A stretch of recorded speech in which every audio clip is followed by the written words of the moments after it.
And that is a phenomenon that we see that affects the Dead Sea Scrolls no less than any other kind of archaeological artifact. For decades, the Dead Sea Scrolls seemed fully understood. Then, in 2025, they were scanned again. What appeared was not text, but a hidden diagram no one could explain. Some researchers stopped talking about it altogether. If the scrolls were hiding something on purpose, who was it meant for? Stay tuned, because this might just be the discovery of the century. The scrolls that refused to stay silent. In 1947, a Bedouin shepherd threw a stone into a cave near the Dead Sea and heard something shatter. What he found inside that dark hollow would become one of the most examined collections of ancient texts in human history. The Dead Sea Scrolls emerged from the desert not as answers, but as fragments wrapped in 2,000 years of silence. Scholars celebrated the discovery. They translated psalms, prophecies, and rules for communal living. They dated the parchment and analyzed the ink. But even as universities displayed the scrolls behind glass and researchers published volumes of interpretation, a quiet unease lingered in certain academic circles. Some fragments never fit, some patterns never resolved. The scrolls were not a single book. They were hundreds of pieces, torn and scattered across 11 caves in the cliffs of Qumran. Many were biblical texts already known from later copies. Others were prayers, calendars, and commentaries unique to the community that hid them. But among the fragments were documents that defied clear categorization. Texts written in codes, lists with no context, diagrams so faint they appeared almost accidental. Early researchers noted these anomalies, then moved on.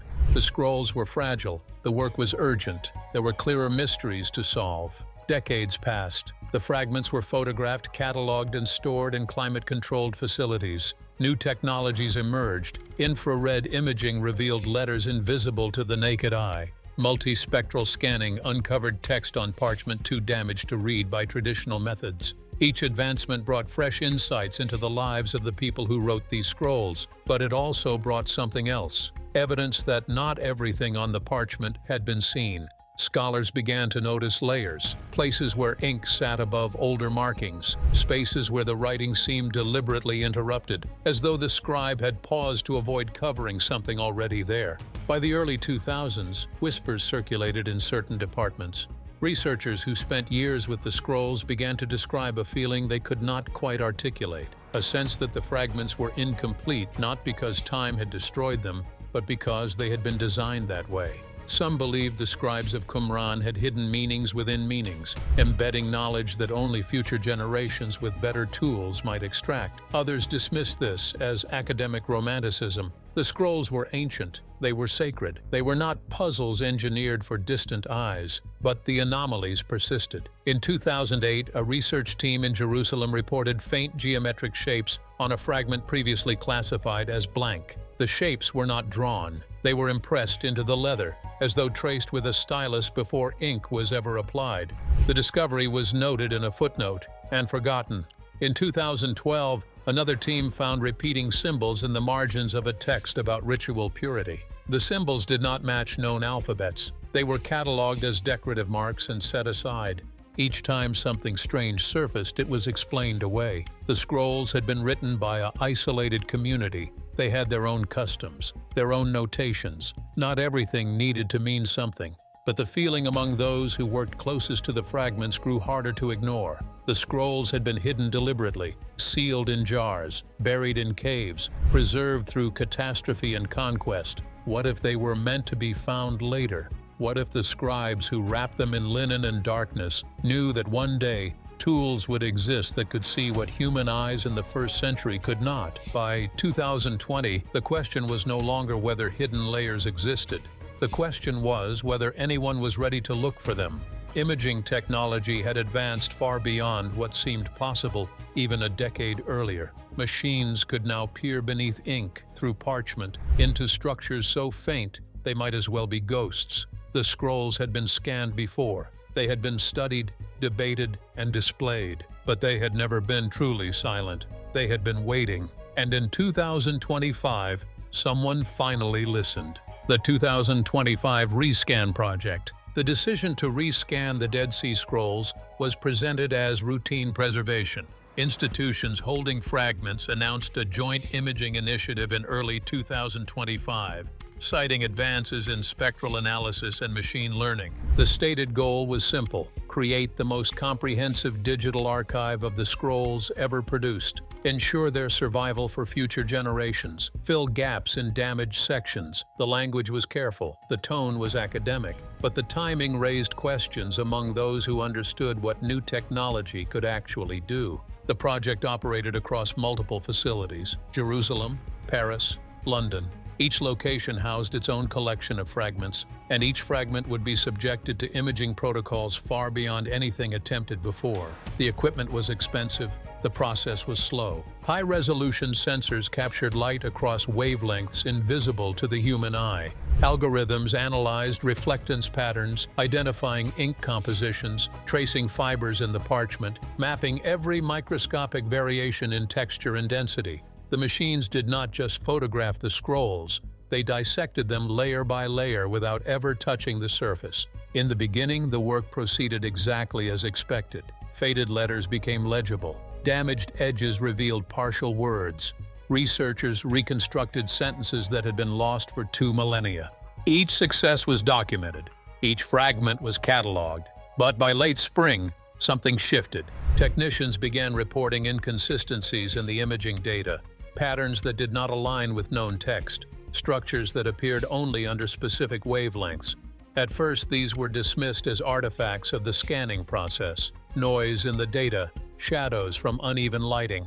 The machines were powerful, but they were not perfect. Then a researcher in Jerusalem noticed something during a routine review of processed images. A fragment classified as containing part of a psalm showed faint geometries beneath the visible ink. The lines were thin, almost imperceptible, but they followed angles too precise to be accidental. She ran the scan again. The geometries remained. She tested other fragments from the same cave. More patterns emerged, circles intersecting at calculated intervals, lines radiating from central points, shapes that looked deliberate, structured, intentional. The discovery was shared quietly within the project team. Other facilities began searching their own data for similar anomalies. Within weeks, reports came back from every location. The patterns were not isolated to one fragment or one cave. They appeared across multiple texts, often in sections where the visible writing seemed unremarkable. The geometries did not follow the flow of language. They existed independently, layered beneath scripture and prayer like hidden architecture. Some fragments showed only partial shapes, as though the design extended beyond the edges of torn parchment. Others displayed complete diagrams that had never been mentioned in decades of prior research. By summer, the project team faced a problem they had not anticipated. The patterns were undeniable. They were measurable. They were reproducible across scans, but no one could explain what they represented. The shapes did not match known symbols from the period. They did not resemble illustrations found in other ancient texts. They appeared to be part of something larger, something that required multiple fragments to understand fully, and the fragments had been scattered for 2,000 years. Meetings became longer, conversations became quieter. Researchers who had spent careers studying the scrolls found themselves staring at images they could not interpret. Some argued the patterns were simply decorative elements, perhaps used by scribes to plan spacing or mark sections. Others pointed out the mathematical consistency across unrelated texts, suggesting intention rather than ornamentation. A small group began to wonder whether the patterns had been hidden deliberately, embedded beneath visible writing to escape notice until technology advanced enough to detect them. In September, a technician in Paris isolated a fragment that changed the tone of the entire project. The parchment was small, badly damaged, previously classified as too deteriorated to contain useful text. But the new imaging revealed something extraordinary. Beneath layers of faded ink and accumulated residue sat a diagram unlike anything seen in the other fragments. It was complete, symmetrical, precise, and it was surrounded by symbols that appeared nowhere else in the scrolls. The technician sent the image to the project director without commentary. The director opened the file, studied it for several minutes, then closed the document and locked it behind encrypted access. No announcement was made, no publication was drafted, but within hours, certain researchers were quietly removed from the project. Access protocols were tightened. and the fragment that refused to make sense became the fragment no one was allowed to discuss. The diagram that changed everything. The fragment measured roughly 12 centimeters by 15. Its edges were irregular, torn centuries ago by hands or time or both. The visible text on its surface was minimal. A few words in Hebrew script, badly faded, seemingly part of a prayer or blessing. For decades, it had been stored with other damaged pieces deemed too fragmentary for priority study. But beneath the surface layer, revealed only through multispectral imaging at wavelengths beyond visible light, sat something that did not belong in the ancient world. The diagram consisted of concentric circles intersected by radial lines. At first glance, it resembled astronomical charts from later periods, models of planetary motion or celestial mapping. But the proportions were wrong for that interpretation. The circles did not represent orbital paths. The divisions were not based on observable sky patterns. Instead, the geometry followed ratios that repeated with unsettling precision. Each intersection point aligned with mathematical relationships that should not have been accessible to scribes working 2,000 years ago. Researchers who examined the enhanced images noticed details that deepened the mystery. The lines were not drawn freehand. They showed no variation in thickness, no hesitation, no correction. They appeared to have been inscribed with tools designed for exactness, perhaps guided by instruments that measured angles and distances with mechanical accuracy. The circles nested within each other at intervals that suggested intentional spacing, as though each ring represented a stage or threshold. Between the geometric structures sat clusters of symbols. The symbols defied immediate identification. They were not letters from any known ancient alphabet. They were not numerals in recognized systems. Some resembled abstract glyphs, triangles, crescents, arrangements of dots connected by short lines. Others looked almost pictographic, suggesting objects or concepts rather than sounds.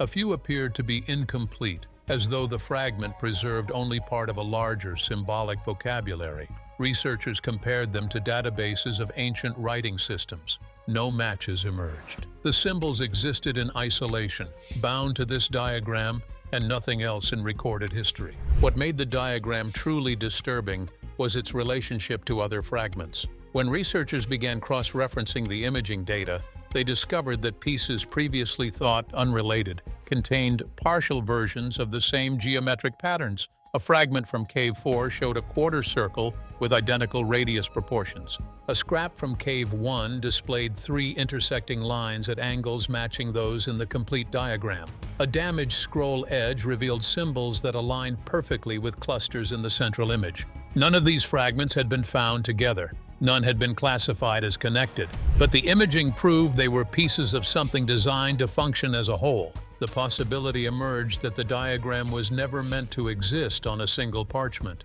It had been distributed across multiple texts, hidden within documents that appeared unrelated, embedded in layers beneath visible scripture. Someone had taken extraordinary care to fragment the design, ensuring that no casual reader would stumble upon its complete form. The scrolls had been separated deliberately, buried in different caves, preserved in different jars, but the diagram had been encoded across all of them, waiting for technology that could see through concealment. Scholars attempted to reconstruct the full design using digital overlays. They aligned fragments based on geometric continuity, matching line angles and circle radii with millimeter precision. The emerging image was larger than expected, more complex. Sections that seemed complete in isolation became subordinate elements within a broader structure. The central circles were surrounded by outer rings containing sequences of symbols arranged in spiraling patterns. Radial lines extended beyond the circular framework, terminating in shapes that resembled directional markers or perhaps instructions. Some researchers argued the diagram represented a cosmological model, an ancient attempt to map the universe or divine order. Others pointed out that cosmological models typically include recognizable elements like stars, planets, or deities. This diagram contained none of those. It was abstract, functional. It resembled an architectural blueprint more than a philosophical illustration. The ratios suggested measurement, the symbols suggested process. The overall structure suggested something meant to be followed, not merely contemplated. By October, the project team stopped trying to name what they were looking at. Labels like map, chart, illustration, or schematic all felt inadequate. The diagram operated according to principles they could measure but not interpret. It conveyed information they could recognize but not decode, and it had been deliberately hidden beneath sacred texts by people who understood that seeing it required tools that would not exist for 2,000 years. The scrolls had not been preserving scripture. They had been preserving something else. Why scholars are panicking. The shift from discovery to silence happened within weeks. Researchers who had openly discussed preliminary findings in summer were suddenly unavailable for comment by autumn. Scheduled presentations at academic conferences were canceled without explanation. Papers in preparation were quietly withdrawn from journal submission queues. The Rescan project, which had generated steady press releases about restored texts and clarified passages, stopped issuing updates entirely. Inquiries from outside institutions went unanswered. The fragments that had revealed the diagram were removed from public imaging databases. Those inside the project began to understand that something fundamental had changed. Meetings that once included dozens of scholars were now restricted to small groups operating under non-disclosure agreements. Security protocols were implemented that had never been necessary for academic research. Encrypted communication channels replaced standard email. Physical access to certain fragments required authorization from committees that had not existed months earlier. Researchers who questioned the new restrictions found their contracts modified or their access revoked. The message was clear without ever being spoken. The diagram was no longer a subject of open inquiry. The panic was not uniform. Some scholars argued that secrecy betrayed the principles of academic transparency. They insisted the findings belonged to humanity, not to institutions that happened to hold the fragments. But others understood the implications of releasing incomplete information about something they could not explain. The diagram contradicted assumptions embedded in centuries of biblical scholarship. It suggested technological sophistication, inconsistent with known history of the period. It raised questions about authorship, purpose, and knowledge that had no comfortable answers. A faction within the research community believed the diagram threatened theological foundations. If the scrolls contained encoded knowledge accessible only through modern technology, it implied the scribes of Qumran possessed understanding far beyond religious devotion. It suggested they were preserving something that transcended scripture, perhaps instructions, perhaps warnings, perhaps access to concepts deliberately excluded from canonical texts. Religious institutions that had supported the scrolls' research for decades began expressing concerns. Private conversations hinted at pressure applied behind closed doors. Certain researchers reported being asked to emphasize the fragmentary nature of the findings, to stress uncertainty, to avoid definitive claims. Others feared the diagram's release would destabilize more than theology. Academic careers had been built on interpretations of the scrolls as purely religious documents. Textbooks had codified timelines. Museums had designed exhibits. If the fragments contained layers of meaning invisible to traditional scholarship, it called into question decades of established conclusions. Reputations were at stake. Institutional credibility was vulnerable. The possibility that the scrolls had never been fully understood, that they had been waiting for technology to reveal their true content, was professionally threatening to those who had claimed expertise. By November, a small group of researchers began circulating internal documents arguing for permanent classification of the diagram findings. They proposed that the images remain restricted to a limited circle of vetted scholars. They suggested that public discussion be delayed indefinitely, pending further analysis that might take years or decades. Some framed this as responsible caution. Others privately acknowledged it was fear. Fear of misinterpretation, fear of religious backlash, fear of opening questions that contemporary scholarship was not equipped to answer. The most unsettling arguments came from those who studied the diagram most closely. They pointed out structural elements that resembled nothing in the ancient world, but showed disturbing parallels to concepts explored only in modern theoretical frameworks. Ratios that appeared in quantum mechanics, geometries that matched topological models, symbolic sequences that suggested algorithmic logic. The possibility that ancient scribes had encoded information requiring 21st-century mathematics to decode was not just academically challenging. It was existentially troubling. Word began to spread despite the restrictions. Researchers who left the project spoke carefully to colleagues. Fragments of information appeared in obscure academic forums. Leaked images circulated briefly before being scrubbed from servers. Each leak prompted tighter security. Each rumor generated more questions. The institutions holding the scrolls found themselves managing not a discovery, but a crisis. They had uncovered something they could not explain and dared not release. The scrolls had become dangerous not because of what they said, but because of what they implied. By year's end, the official position had solidified. The 2025 Rescan project had successfully enhanced numerous texts and would continue its preservation work. New findings were being analyzed according to rigorous scholarly standards. Public access to updated images would resume following comprehensive review. The timeline for that review remained unspecified, and the diagram that had changed everything became the discovery that officially did not exist: ancient knowledge or forbidden blueprint. The interpretations circulated in whispers and encrypted messages. Researchers who had spent months analyzing the diagram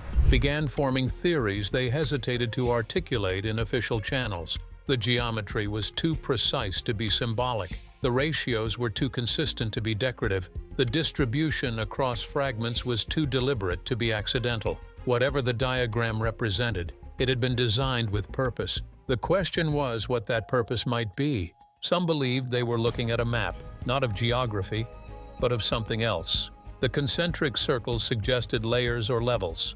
The radial lines implied direction or progression. The symbols clustered at intersection points resembled markers designating stations or thresholds.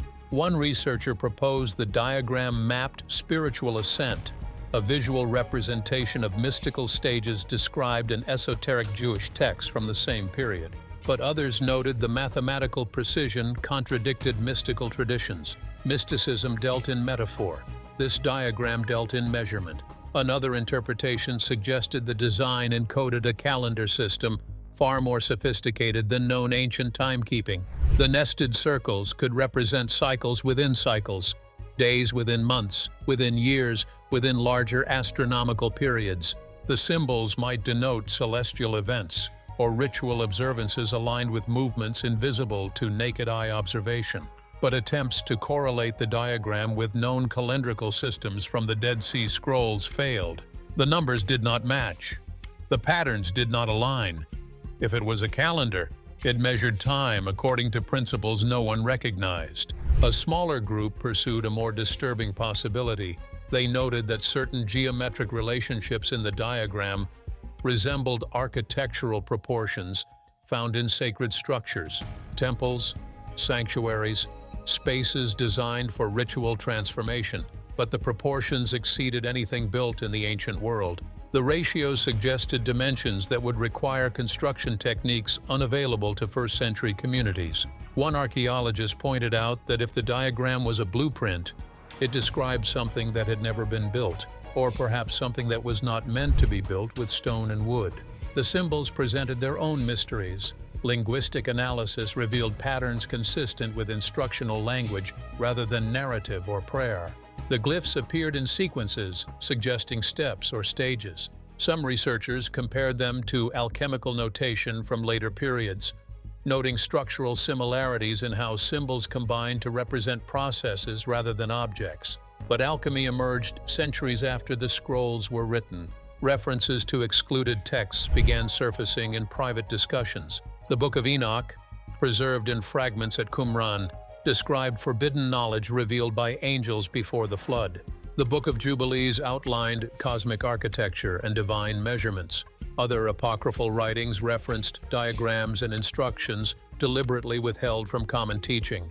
Scholars who knew these texts intimately began to wonder if the diagram represented the kind of knowledge those ancient warnings addressed.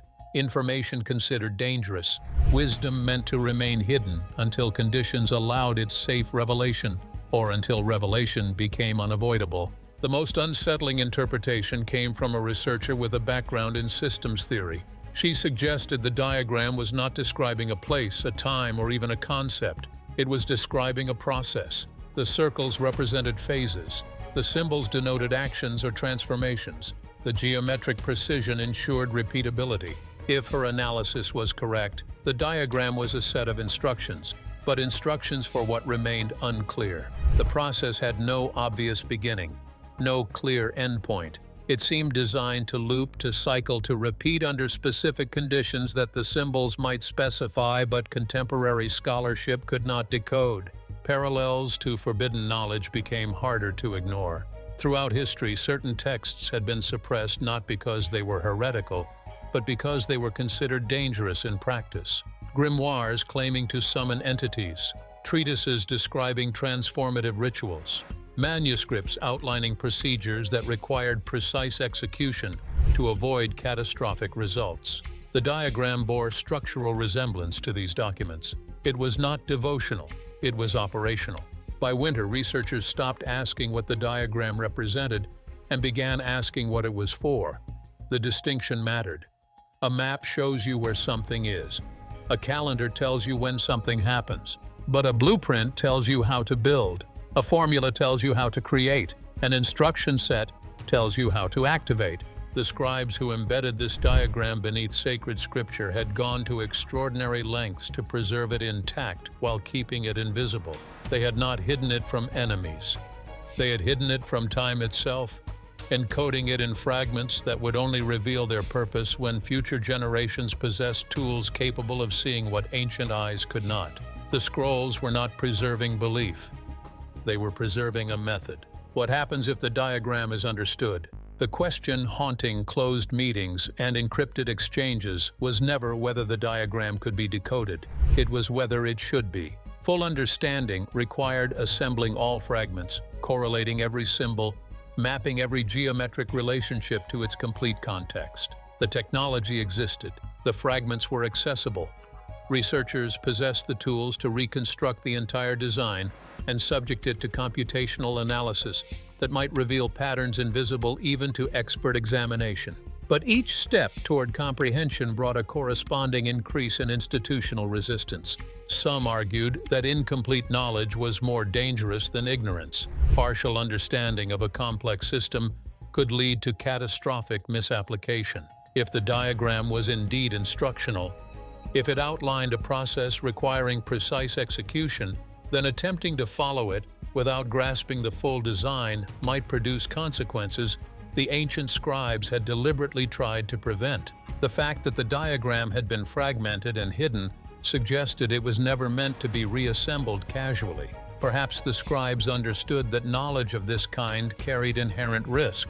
Perhaps they had encoded it not for future discovery, but for future necessity, trusting that when the right moment came, those who needed to understand it would possess both the technology and the wisdom to proceed carefully. Others questioned whether understanding was even possible within current frameworks. The diagram operated according to principles that appeared self-consistent but alien to contemporary thought. The symbols conveyed meaning through relationships rather than definitions. The geometry described space in ways that did not correspond to physical dimensions. Several researchers noted that attempting to interpret the diagram using modern mathematical or linguistic models might be fundamentally flawed. The scribes might have been working from knowledge systems that predated or transcended traditions preserved in historical record. Decoding their work might require not just better tools, but different modes of thinking entirely. Religious scholars within the project understood that full revelation of the diagram would force confrontation with uncomfortable questions. If the Qumran community possessed knowledge encoded in ways requiring 21st century technology to access, where did that knowledge originate? The traditional narrative described the scrolls as products of an isolated Jewish sect preserving scripture and community rules, but a sect capable of embedding sophisticated geometric and symbolic systems beneath visible text was operating at levels of understanding inconsistent with historical assumptions. Some researchers quietly suggested the diagram might represent transmission rather than invention, knowledge passed down from sources the scribes themselves did not fully comprehend, preserved because they recognized its importance even without grasping its complete meaning. Institutional decisions reflected the weight of these questions. By early 2026, Access to the complete diagram reconstruction was restricted to fewer than a dozen individuals. Fragment images showing geometric patterns were removed from academic databases. Publications referencing the anomalies were delayed indefinitely, pending unspecified additional review.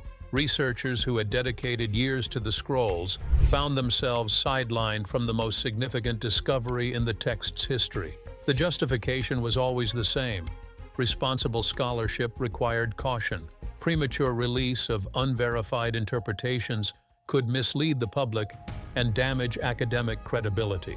But those excluded understood the real calculation. The institutions were buying time to determine whether the diagram could be safely explained within existing frameworks, time to gauge public and religious reaction to carefully controlled leaks, time to decide whether certain knowledge should remain permanently classified, regardless of academic principles.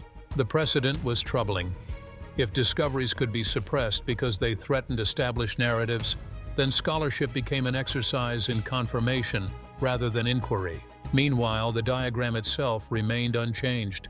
Its lines and circles and symbols sat encrypted in secure servers, visible only to those granted access, waiting as they had waited for 2 millennia. The scribes who created it were gone. Their community was gone. Their world was gone. But their work persisted, embedded in fragments of animal skin and carbon-based ink, preserved through war and conquest and exile, hidden in caves until chance and curiosity brought them to light, and now revealed again through technology they could never have imagined. The diagram posed its silent question to a generation unprepared to answer. Some knowledge does not emerge when we are ready for it. It emerges when conditions allow its revelation, regardless of readiness. The Dead Sea Scrolls had spoken across centuries, delivering texts that transformed understanding of ancient Judaism and early Christianity. But beneath those texts lay something else, something the scribes knew had to survive, something they trusted would only become visible when the world possessed tools capable of seeing it. Whether that visibility was a blessing or a warning remained unclear. The diagram was understood enough to recognize its significance, but significance and meaning were not the same, and the gap between them grew wider the closer anyone looked. If you enjoyed this video, like and subscribe, and also click the next video shown on your screen.